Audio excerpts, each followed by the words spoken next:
Hello, everybody. Welcome back. Today, we will continue our journey into the world of Scratch with a video called Sprite Wants to Play. Today, we will use some blocks from the sensing portion of Scratch and we will create a maze game. Uh, so, let's get started. As always, I'm in the Scratch work area. What we are going to use today primarily are blocks from the sensing portion. So that sensing is here, and specifically we will use two blocks which are touching mouse pointer as it says here, or touching color, right? So we will see what these means, and we will also combine these with logical conditions that we have learned to make a simple maze game, right? Just before we get started, you notice this touching mouse pointer. In fact, if you click on this, you get some options, right? And later on you will see, as we add more sprites, you will get more options here, right? So we will see what these blocks mean, how we use them, and how we can put it all together to become a very interesting, although very simple game. Yeah. So let's get started with our maze game, right? So first thing what I'll do is to remove the cat sprite, because in this game we will not have cat sprite. So we are going to introduce two sprites, namely banana and a monkey, right? So let's get those sprites first. So I go here, I go to this bottom right as usual.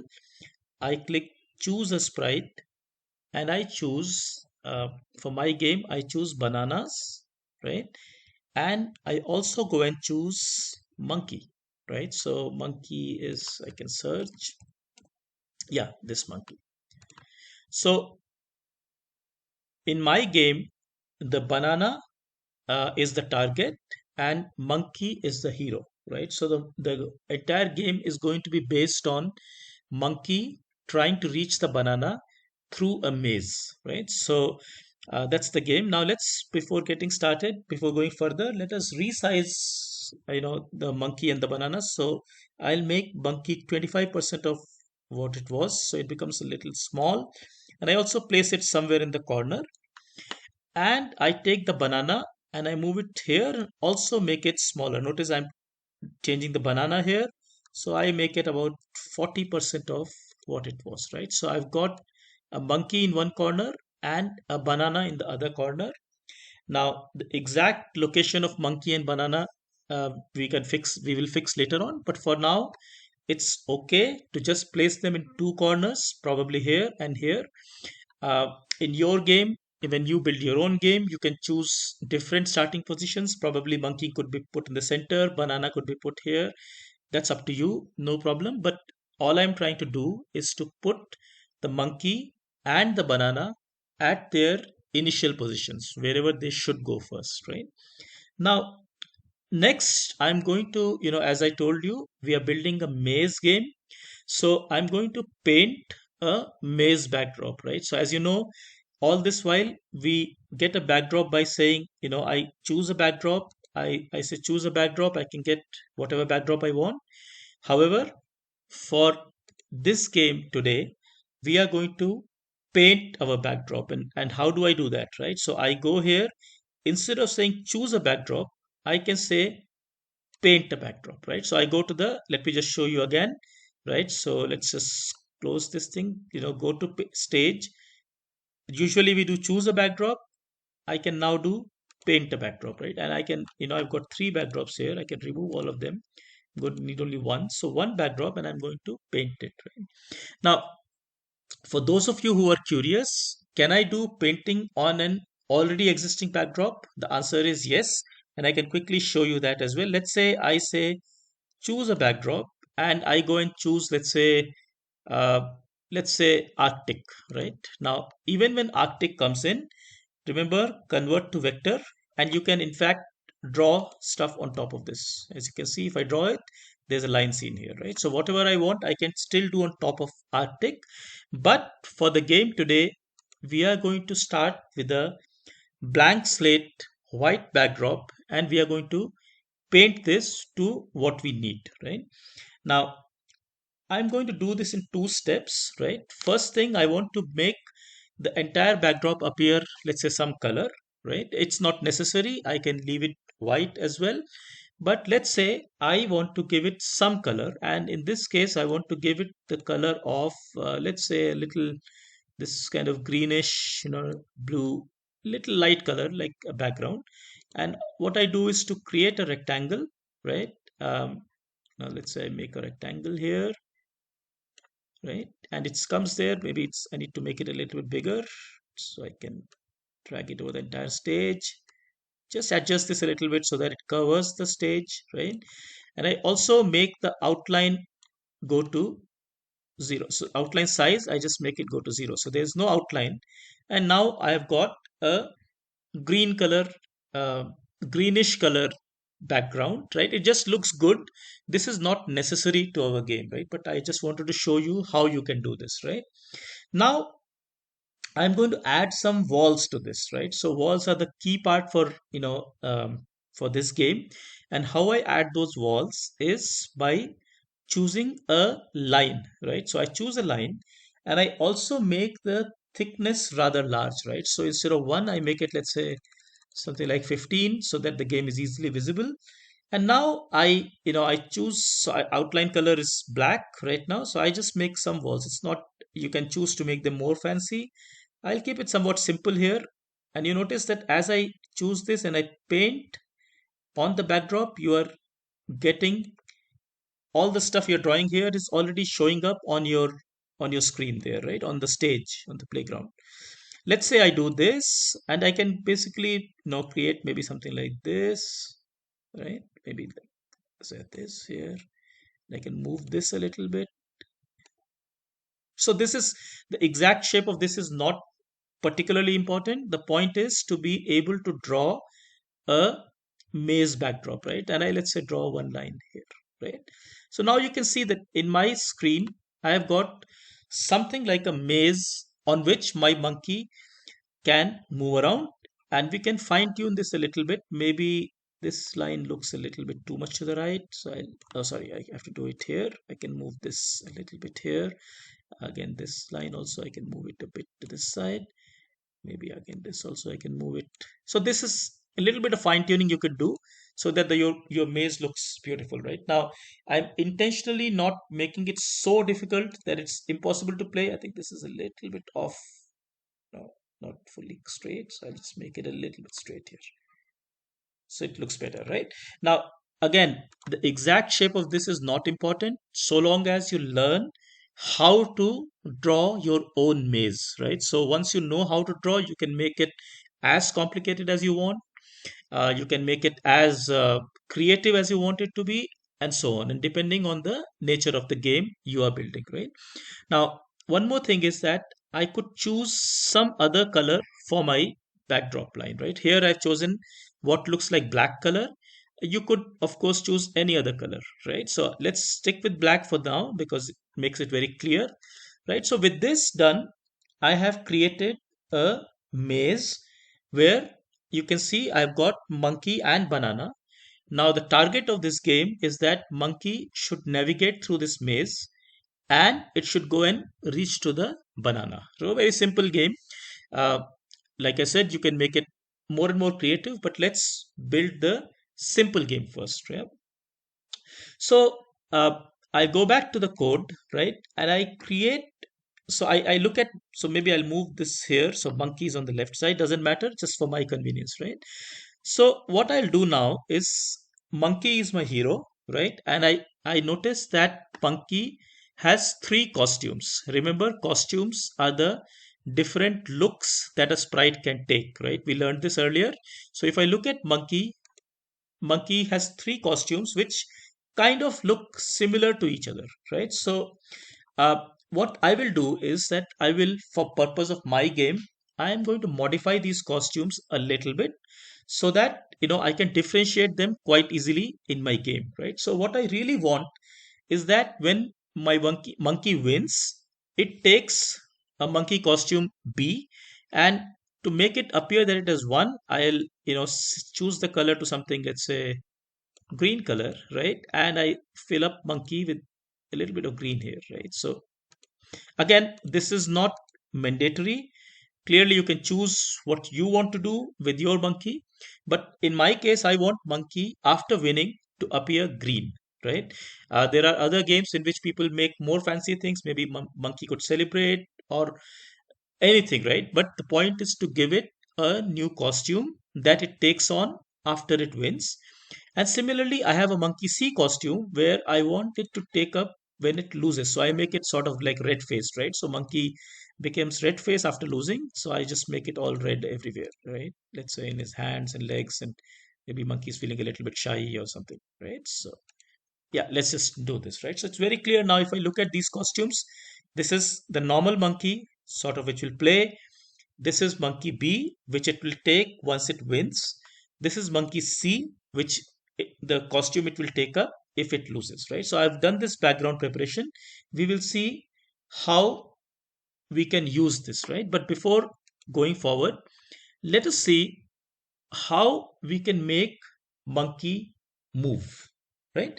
So I'm going to do this in two steps, right? Step number one is I'll tell you how I can make my monkey follow my mouse, right? So step number one is just monkey will start pointing towards the mouse, and step number two will be monkey will move towards the mouse, right? So really what I want in this game is that as I move my mouse along this maze, monkey should follow me, and it should, basically I should guide him towards the banana. Very simple game.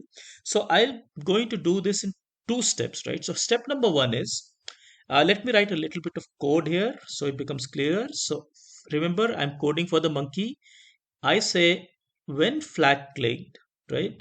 First thing, go to the corner, right? So I say go to, let's say, right now it's at minus 210. Maybe I can make it minus 210 minus 150, let's say. Just, make sure it's somewhere in the corner. Why minus 210 minus 150? Because remember, this is with respect to the center. So when I'm saying minus 210, I'm telling you go from right to left, go backwards 200 plus steps, right? And then climb down 150 steps. So that will ensure that my monkey, when the flag is clicked, monkey reaches this particular corner position, right? Now let's say I say forever, right? Forever, and I use a block from the motion block which is called point towards mouse pointer, right? So let's see what this code does. So what have I done here, right? I said when flag clicked, go to minus 210 minus 150, which is nothing but this corner, and then I say forever point towards mouse pointer, right? So let's see, when I click the flag, you notice monkey is starting to look towards the mouse pointer. So as I'm moving the mouse pointer sort of, in around monkey, monkey is also starting to move, right? So with this done, I can now take one more step to make monkey move, right? And how do I do that? It's actually very simple. I have to use the move block, right? So if I use, let's say, move block here, and instead of one step, let's say I say, instead of 10 steps, let's say, I say move one step.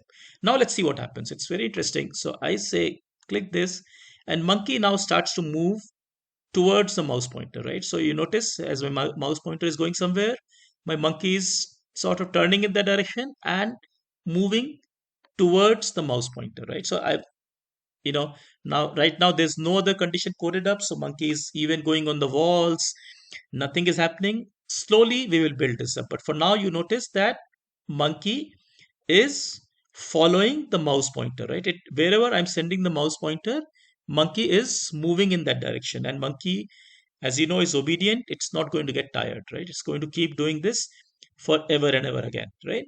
Because we have put this in the forever loop, right? Now let's say I want monkey to go faster, right? So what is the solution? Very simple. I still ask it to point in the mouse direction. Instead of one step, I say move, say 5 steps, right? And you notice what will happen. So again, when I click this flag, monkey will first go here. then it'll start pointing towards the mouse pointer, right? So it'll go here. Now you notice it's moving so much faster, right? So wherever I'm going, monkey is moving a lot faster, right? Which means that in a way, as you can imagine, my game has now become that much harder to play, right?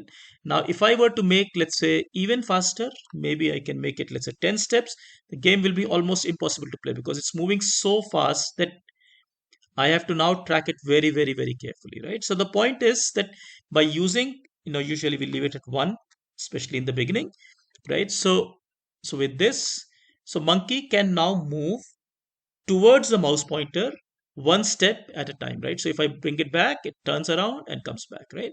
uh, we are using point towards mouse pointer and move to make monkey move towards the mouse pointer, right? And in fact, to make the mouse move, to make the monkey move, this is about all that you need, right? Now a lot of people ask me, can I use key presses instead of mouse, right? Can I basically say when arrow key pressed, uh, go, move left, move right? The answer is yes. And it's quite simple to do. Basically you have to use these events in the sorry so you have to use in the sensing block when some key press. So instead of, maybe I can quickly show you, right? So for example, instead of this, if I said forever, right? Let's say I say control if key, I'll just use, say, up arrow pressed, right? Then I can say, well, go change monkey's y by maybe 1, right? So what is this, what does this do, right? So basically, remember, I want monkey to go up with the up arrow, let's say, just for the example. So I can just change its y value by 2. So it's like asking him to climb up 2 steps whenever the arrow is pressed. So see what happens when I do this. So monkey is here. When I'm pressing the right up arrow, monkey is basically going up, right? So this way you can use, a lot of students like to use arrow keys for this, not a problem, but we will use, just the mouse pointer, and we are going to say point towards mouse pointer and move one step, let's say, right? And we can make it faster, slower, as that depends on you, how much difficulty you want in your game, right? Now having done so, right, so let's move on. So basically, now I'm going to use, remember I told you I'm going to use the touching blocks if touching something, right? So I want monkey to basically go towards the banana, and on reaching the banana, monkey should feel that it has won, right? It has basically won something, right? So I'm going to use a forever loop. I'm going to use a when flag clicked and a touching block, right? I told you about the touching blocks. Let's start using them now, right? So I tell monkey, in the monkey code, I have, I go I go to events when flag click. Now notice I am intentionally putting the movement code different from the sensing code, right? It is just to keep my code clean. In fact, I can put it all into this, but it gets harder and harder to read and to understand, right? So I'm saying, let's say, you know, when flag clicked forever, right? And I'll talk about this forever in just a moment. I go to the sensing blocks. So I use touching this thing, right? And I say control if touching, right? Now in the touching, you notice there's a drop down menu. When you click the drop down menu, you will see touching mouse pointer, edge, or bananas, which is basically another sprite, right? So all the sprites you have in your code will be listed here, right? So I'm saying if touching bananas, then basically monkey has won. So I can say looks, I go to the looks and I say switch costume to monkey B. Remember, that's the costume we want monkey to wear when it wins. Then I say maybe monkey is happy. So monkey says, let's say hooray, right, for 2 seconds. And then maybe 2 seconds is too much. So I say hooray for, let's say, 0.5 seconds. And after that, I tell monkey, all right, the game is over. You can now hide, right? So let's see what happens here, right?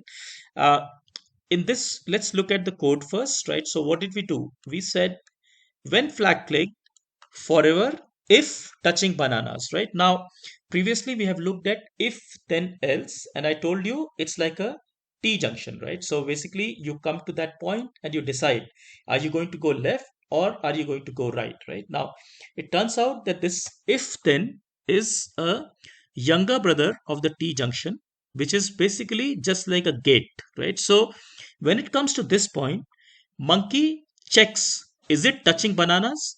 If it is touching bananas, it does all this. If not, it does not do all this, right? So it's like a gate. Instead of a T junction where you have two choices, here you have only one choice, but the logic is the same. It's if this condition is happening, then do all of this. Otherwise, don't bother. Don't get into the system. Don't get into this part of the code, right? So let's see what happens, right? Let's see. Now, remember, till now, I have given code only for the monkey to move with the mouse and also for monkey to respond when it's touching the banana, right? So, and nothing else, right? So let's say I take my monkey here. As you know, I'm pointing towards the mouse, and monkey is slowly moving towards the mouse, right? So when I bring it close to the banana, let's say I put my mouse here, monkey is going to keep going there, right? And the moment it touches, it says hooray, and it disappeared, right? So because here the feeling is that monkey has won this thing, right? Monkey has won something good, right? So we said if touching bananas, switch costume to monkey B, say hooray, and then hide, right? So monkey obediently did that, right? Now remember, in the end of this game, monkey is hiding, number one. Number two, monkey's costume is switching to monkey B, right? Now, uh, if I want this game to start again in exactly the same way as it started the first time, what should I do? I should make sure monkey number one comes back to this position, which is taken care by this go to, right? Because we are using move, we must bring it back to this position. I should also make sure that monkey's costume goes back to monkey A. So I do that by using switch costume to monkey A, right? Furthermore, right, and most importantly, probably, I should make sure monkey shows again, right? So I use show. So now what will happen is when flag clicked, go to minus 210, minus 150, switch costume to monkey A and show, right? And uh, just a little bit more, I am going to also add a command called point in direction 90, right? What this does, we have not seen too much about direction, but uh, what basically this does, point in direction 90, is to make sure monkey is in an upright position when it starts. Remember, when we are moving with the mouse, sometimes monkey is turning and so on and so forth. It looks odd. So by doing this, I'm going to say, monkey, you will start in an upright position, right? So let's just revise this. We did this because we did the switch costume because at the end of the game, monkey had become costume B, monkey B, right? So we wanted to make sure it's A. Monkey had hidden after the end of the game, so we wanted it to come back, and hence we say show.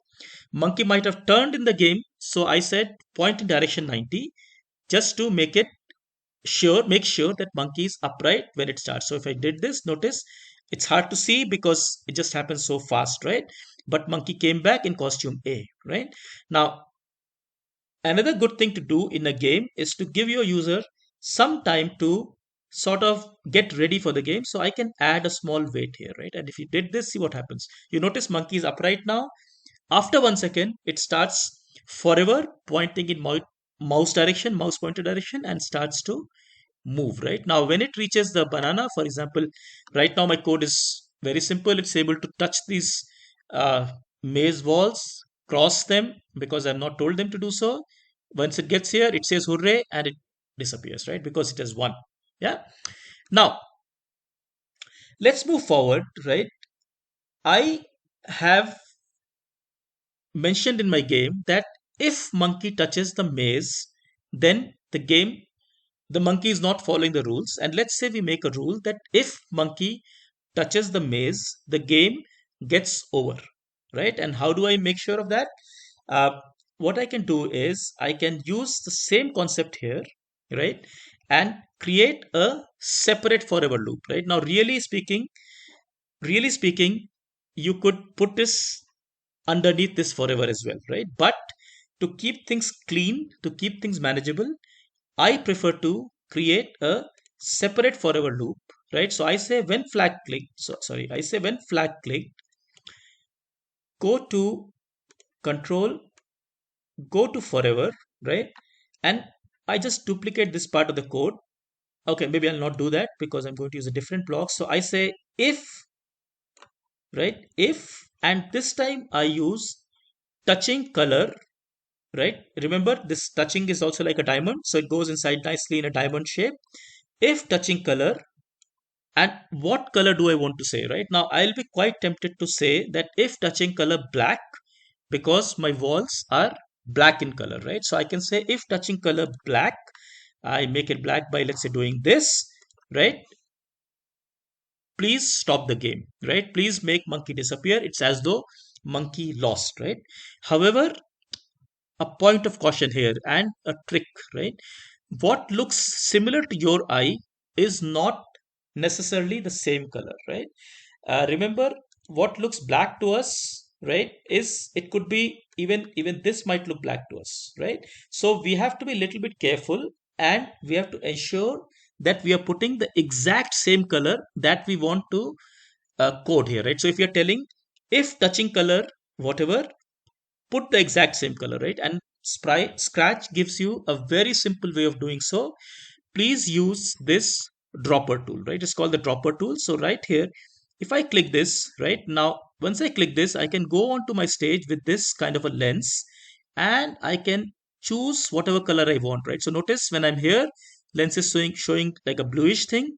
The moment I get onto this, to the wall, I can choose, and I just have to click once. Once done, I'm sure that this color matches to this color, right? Now this is a common mistake people make. Black is easy. Let's take one more example. Let's say I wanted it to, you know do something when touching the color of banana, right? So what can I do? I can choose banana. I can choose this portion of banana, let's say, right?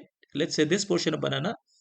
I do this and this color changes, right? Now I can be sure that this color is exactly that color there, right? However, for my game, I'm going to use the dropper tool again and say that if monkey goes and touches this color, touches color black in this case, right? Then basically monkey has lost. So I'll copy this part of the code, right? And I say, let's say switch costume to monkey C because monkey has lost and it's maybe feels a pain. Ouch. Let's say, right?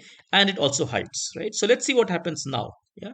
So I stop this thing, I click the flag, monkey comes back upright, waits, and then it starts, right? Now let's see if I intentionally move it in a way that, so monkey disappears, right? Why did it disappear? Because in this case I've told monkey if touching color black, which means that touching the color of the maze, switch costume to monkey C, say ouch, and hide, right? So let's see this again, right? Let's see. So I say here, so I bring it up here. If I'm moving it nicely, it's okay. But let's say when I'm turning, I make a mistake and I touch this and monkey disappears.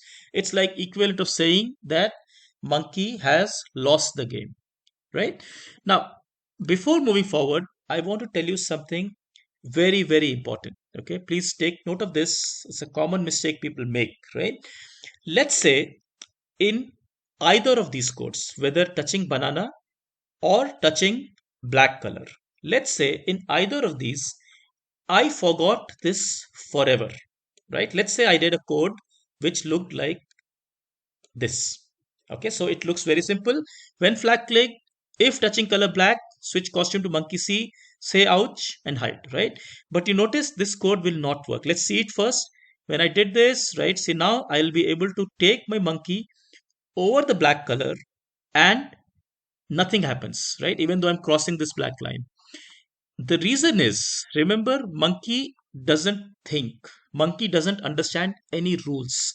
It has to be told everything, right? Now, when you're doing this, you are telling when flag click, if you are touching color black, then switch costume to monkey C, say ouch and hide, right? But only when touching, only when the flag is clicked, right? After that, you do not do this touch. Do not do this checks. I'm sorry. However, if I put a forever loop here, right?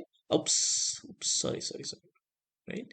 If I put a forever loop here, then monkey is told that forever and ever again, if touching black color, please do something, right? So again, the same way, remember that forever is a friend, and the way I tell people to remember this is friends are forever, and when it comes to sensing blocks, forever is a friend, right? And you will this will be a recurring theme in every game that we build going forward, right? So remember that in sensing blocks, forever is a friend, because if you do not put forever, it will not work, simply because the condition will be checked when the flag is clicked, not thereafter. Forever ensures that it gets checked all the time, again and again, right? So let's see where we are, right? So we have this monkey, it is moving with the mouse, right? If I take it, we know that if I make it touch bananas, it wins. If I make it touch the maze, it loses, right? Simple enough, right? Now let's say we so far we have done the code only for the monkey. Let's go to the banana. Right now, banana, once again, the rule is very simple, that if monkey finds me, possibly monkey has eaten me, so maybe I could disappear, right? So that's all we would do.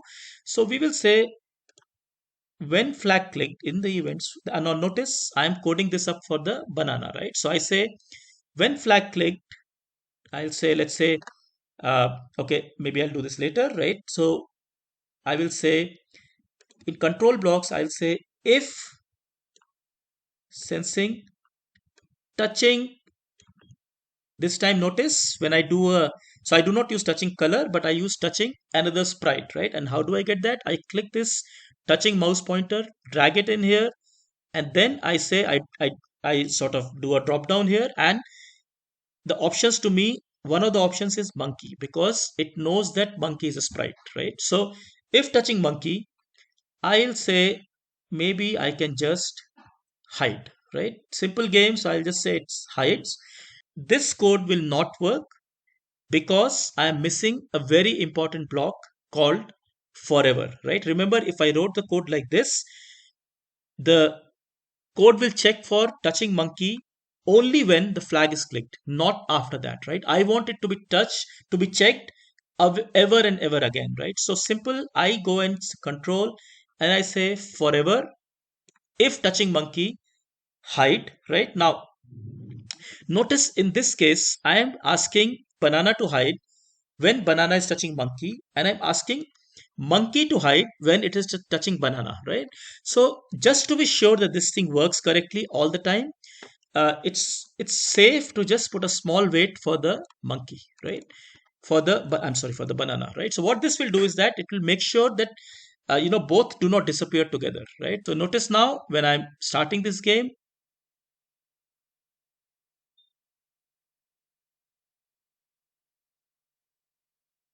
and now it's kind of coming along here, right? And once it,